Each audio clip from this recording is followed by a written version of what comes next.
Greetings, chocolate fans. It's Kalei Ross with KaleiRoss.com and In Pursuit of Purity. I am continuing my journey of learning as much as I can about cacao and the chocolate making industry. Come alongside me on this journey, and I hope you enjoy these videos. Well, greetings, chocolate enthusiasts. It's Kalei Ross with KaleiRoss.com and In Pursuit of Purity. And I am so thrilled because I am finally having the opportunity to interview Kate, who is also known as the Chocolate Ambassador. It's been a long time. She is somebody that has been very influential in the chocolate sphere. And I was so thrilled to have an opportunity to actually meet her in person finally at the Northwest Chocolate Festival this year. Kate, thank you so much for being here. Thank you too. Kate has an incredible background, having been born and raised in Italy. I would like to actually start off with that part. For our viewers who really don't know very much about your background, can you tell us more about growing up? Your background coming from a family of farmers and artisans, how did that shape your outlook when it comes to food?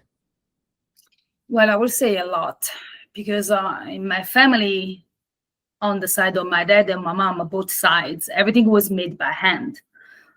Everything, starting from the land, actually. So from the seed. So we made everything by hand. Bread, wine. I helped my dad to make red wine, and I helped my auntie to make sheep cheese and ricotta. So, for example, the term fermentation for me, it was pretty common since I was very young. It's not just basic theory. And that also helps me to, appreciate even more fine flavor cacao and the bean to bar chocolate process in general, because everything made by hand, it shapes you, how you look at food. For me, it's not about the brand. For me, it's about the artisan behind the product and the knowledge, research about this artisan, why their product is better and stuff like that. Like my dad used to sell his crops, for example, but it was not like a brand or something like that. It was just a farmer who used to sell directly to other people in our city his crops. Like we had kiwi plants and broccoli, lemon and stuff like that. So, I grew up like that. So with a deep connection with the raw materials, with the land and the harvest seasons, fermentation, and I think that I cherish this kind of background. I cherish this kind of background, and also it helps me appreciate even more food in general, food culture, and artisans. Sure. I can only imagine because you've been involved from the inception of the growth process and actually seeing it all the way to the point of creating a product out of that. That's pretty incredible. Yeah, I just I would say that I realized this life of mine just afterwards.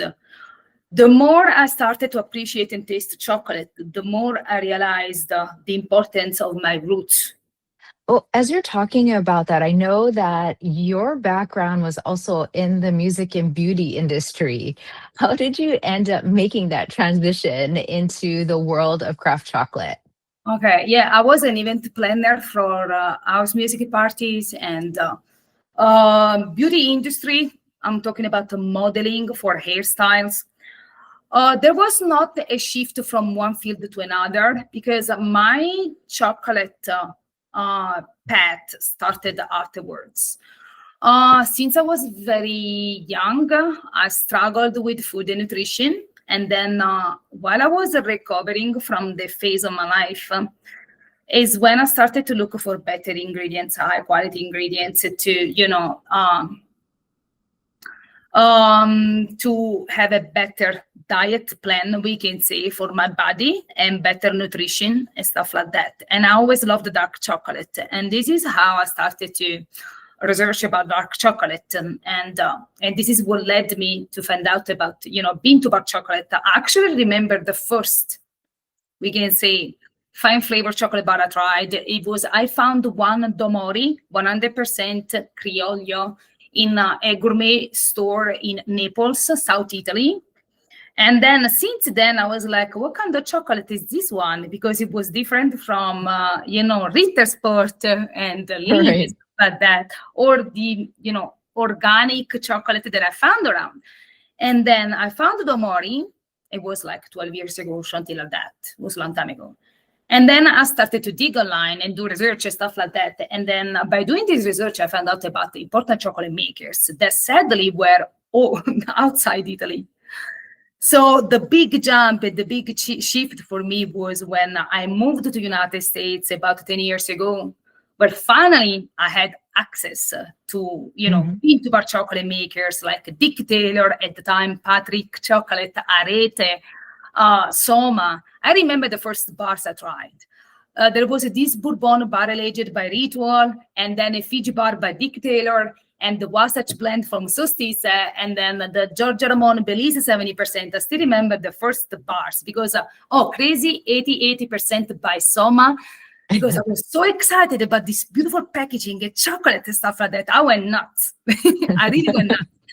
And then I remember, like, when I got here, that I finally could try what I read online mainly. Whenever we try new things, whether it's a new food item, new seasoning, or herbs, it really kind of gives us a reference point where we can start comparing different food items. I know for you, you do that on a regular basis. You train your palate by trying different things. What type of food item or seasoning, herbs, or whatever has actually surprised you when it comes to being able to be a better chocolate taster? Okay, for on a chocolate taster point of view, I think it's very important to taste outside chocolate, meaning we always talk about the flavor profile, okay? So when we describe the flavor profile of chocolate bar, we talk about spices. So I encourage people to actually try high quality single origin spices too, to understand if you really taste this flavor in your chocolate bar. I go to an organic whole food store, and then so most of the time they sell also exotic fruits. So I buy this fruit and I taste them to understand the real flavor of this kind of dragon fruit. There are different kinds of dragon fruit. There are different kinds of kiwis, and mangosteen and stuff like that, because it helps me to understand if I really taste those fruity notes in the chocolate bar. Mm-hmm. Same goes for vegetables, same goes for herbs and stuff like that. And in the beginning, I didn't do that. In the beginning, I just, the first few years, I just enjoy chocolate. I taste a lot of chocolate makers and stuff like that. Okay. Mm-hmm. Indeed, now, when I think back then, I don't think I was a good chocolate taster, because it was more like a feeling. My tasting was more emotional and not really methodic. And then I started to have a more awareness about my position and how I wanted to be as a chocolate taster. And I started this methodic process that helps me a lot. Over the years, I realized a few things about me, okay? So for me, it's important timing and preparation. When is the best time for you to taste the chocolate and how to prepare for the tasting? For me, mid-morning, okay? Afternoon, no, I can't. And I also have a preference in terms of flavor profile. I will explain. So in the morning, mid-morning is when I taste, is my perfect window to taste chocolate. So I wake up very early in the morning and I have breakfast. My breakfast is never sweet. And then after that, I wait 3 hours, precisely. These 3 hours, I drink a lot of water. But a lot, at least 5 small bottles of water, because hydration is essential. And also, it cleans and clear my palate for the tasting. And then I taste the chocolate bar. Any kind of chocolate bar, I can taste in this way. I cannot do the same in the afternoon, because after lunch, even if I wait 3-4 hours, I cannot drink the same amount of water, and my palate is gone. And also, I'm more rigid with the tasting in the afternoon. I'm pretty sure everyone has a different kind of routine. This is mine. Kate, I know before we were talking, or before the interview started, we were talking about the concept of a real chocolate culture, and I know that's something that's very important to you, wanting to build that. What does that mean? What does building a real chocolate culture mean, and what needs to happen in order for that to be, in order for that to come to fruition? So we have this expectation that we can spread and create a chocolate culture like what happens in the wine and coffee industry, but I think that is impossible. Because, for example, I am a professional chocolate taster, but at the same time, chocolate is not a snack for me, and it is a ritual. I taste chocolate under certain condition and in the right environment. Coffee is my daily habit, which means I wake up in the morning, and for me, coffee is a necessity. Chocolate is not a necessity. It's my passion. It's my hobby. It's something I enjoy. It's something that I choose, and it's not a snack for me. So I consume just in certain condition.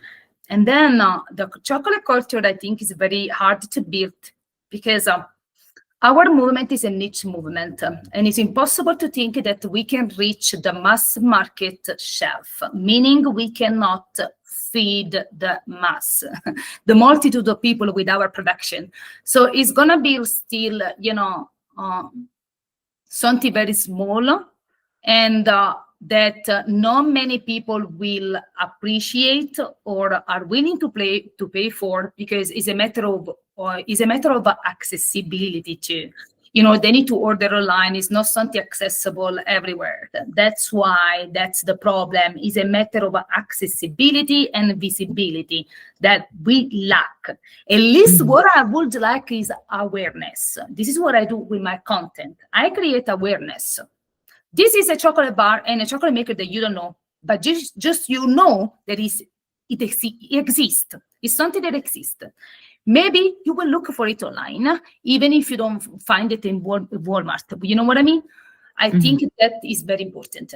And then the chocolate culture, I think, is something that we need to build within our industry, because what I noticed in our movement, still after 20 years, there is a lot of fragmentation. And we don't have a shared framework.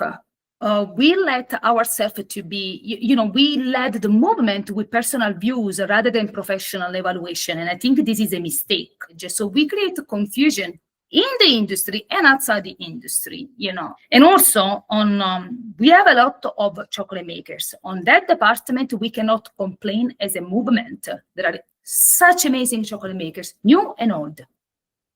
I don't have anything to complain about.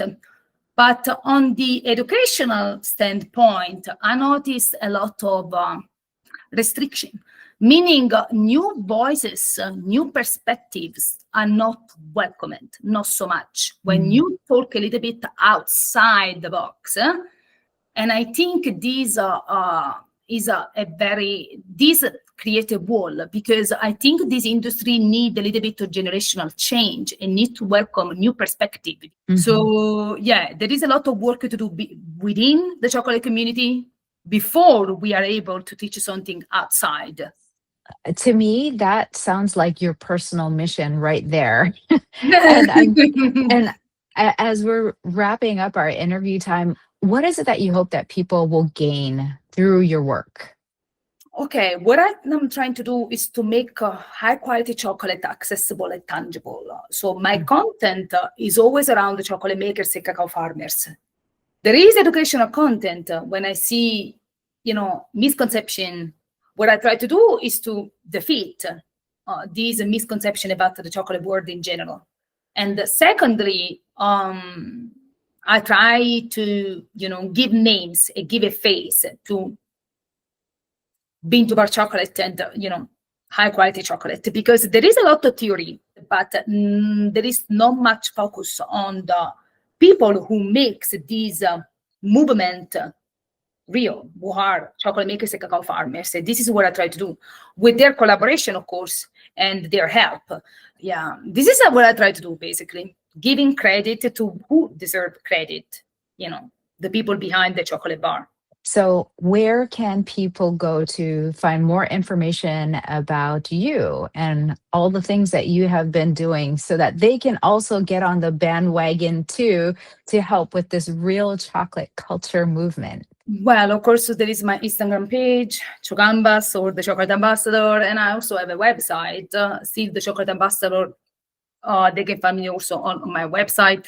Is a new blog I launched last year, but of course they can reach out to me by email and stuff like that. I always invite people to reach out to me if they have doubts or questions, and I'm always available.